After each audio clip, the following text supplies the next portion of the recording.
This is what is holding your game back at the net. This is what people really struggle with, you guys. You should assume every shot your opponent is about to hit is coming to hit you in the body. People really struggle with this simple move, and if you guys master it, you can all be better. 3 very good surfers. All 3 of them are very good dinkers. This is how they play, this is how they dink. Hey, it's Jilly B, #1 female on the APP tour. The game is changing so rapidly, you guys. You need up-to-the-minute information and advice. There is so much bad instruction in pickleball. That's why I'm creating this content specifically to help you and your game. So if you like it, don't forget to hit subscribe and check out jillybpickleball.com to come see me at one of my camps. What about my feet? Okay, I'm on my toes. Small steps. Who said small steps? Small steps. Lots of little steps where I could just take 1, I take 2. What else? Who said step before I hit? There's almost a moment of dead stop. I call that the pause. Footwork is a word that just gets thrown around, and it can mean so many things. To have good footwork, it means moving your feet while the ball is coming to you. You guys, there's just so much watching. Yeah. And maybe the paddle goes back, and then it's like, okay, let me time my 1 step, and I'm gonna hit it. And so you guys just get kind of mesmerized by the ball. And it's like, okay, I'm watching the ball, but that's all I'm doing. Yeah. And the difference between a pro and an amateur, footwork-wise, is a pro, as soon as it comes off the paddle, it's like, I'm moving. I've done most of the movement before it even crosses the net on my side. Like when when we're tired, or what bad footwork just looks like watching the ball and then maybe, okay, boom. 100%. If you're gonna take notes, it's on moving immediately. What about my paddle? Where is it going? Straight up to straight down. This is what people really struggle with, you guys. This is what is holding your game back at the net. It goes straight down, back to up. Straight down, back to up. Watch how down, watch how down it goes, back to up. Why? Scott, talk to us. Well, when I'm doing this with you, you are always a threat to hit me in the face with the ball. So if I am not ready, if I dink and stay down here, she's just gonna tag me. So when especially Jill, more than almost anyone I play with, I have to be aware, ready all the time. One of the first people that taught me pickleball in 2019 said, you should assume every shot your opponent is about to hit is coming to hit you in the body. And that's how ready you have to be. Now, if they don't, then you can adjust to slow. But every time they're about to hit, you have to expect they're about to blow me up. Yeah. And that's how ready you want to be on every shot. And when you play with Jill, like when we do drill sessions, let me tell you, she will, the first ball, like we get out of the car, she will take this first ball and just rifle it at me. And it's like, from the jump, you have to always be So how ready. do we know when we're going to be attacked in pickleball? That's a great question. How do we know? Every effing ball, you guys. That's how we have to feel. This is how important the hygiene of our paddle is. How do we get hit by a ball? Look at my paddle. Yes. Okay, or my paddle here, really, really close to me, right? We all look like that because our paddle's here. So really look at, you guys, where my paddle is. And now if he tries to hit me again.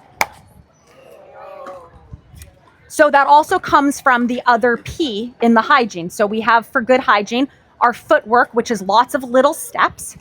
We have paddle up, and then we have posture. What does my posture look like? Okay, bent over. What else? Weight forward. I'm really low, yes. Who said it? Yes. When I am struggling in a tournament, I try and get my head to the level of the ball, my eyes to the level of the ball. I love that. So few people really understand that. If this is the ball, I want to get eye level with the ball. So what's really interesting, I don't care if you're a 5-0, people really struggle with this simple move. And if you guys master it, you can all be better. being able to move in our posture, right? This is really hard for people. This crabbing, you can do this at home in a mirror and your game would instantly improve 20%. No joke. I would also like to add to that. I know 3 very good surfers. All 3 of them are very good dinkers. From their head to the ball is the least of any 3 people I know. This is how they play, this is how they dink. They are all so good at dinking.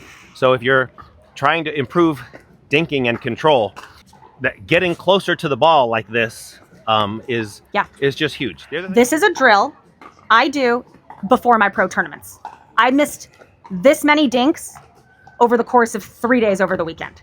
It's because of this drill. And this is how we're gonna start. I'm gonna throw you a ball.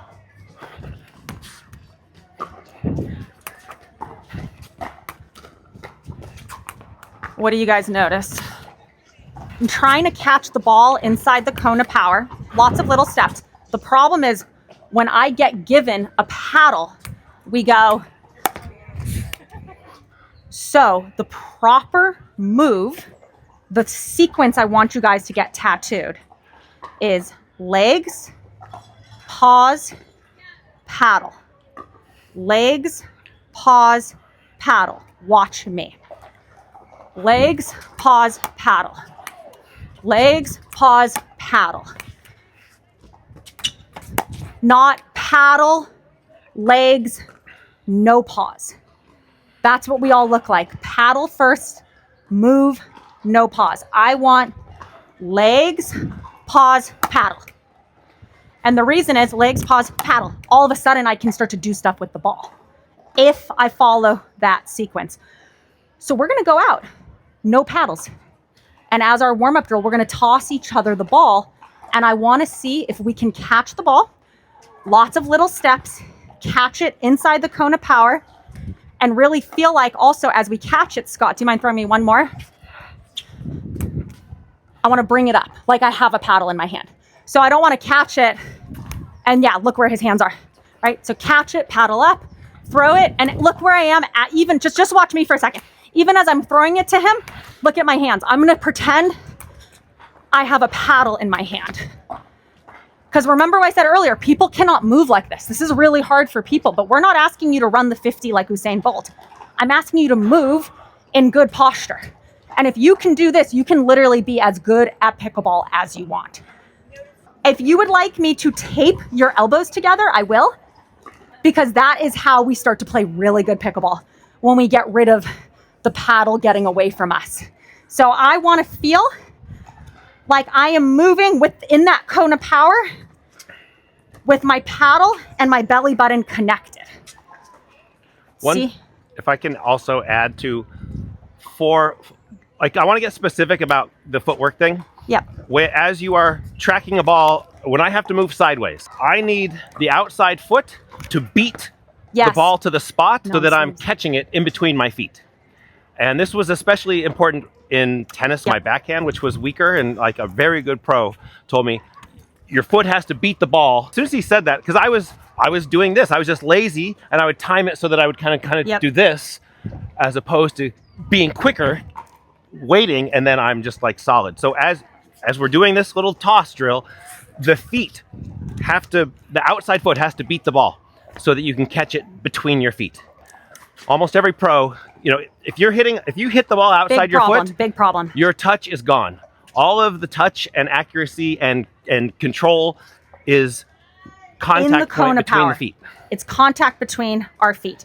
Whenever I'm really struggling, I think get my knee to the ball, and then my knee is the backstop to the dink.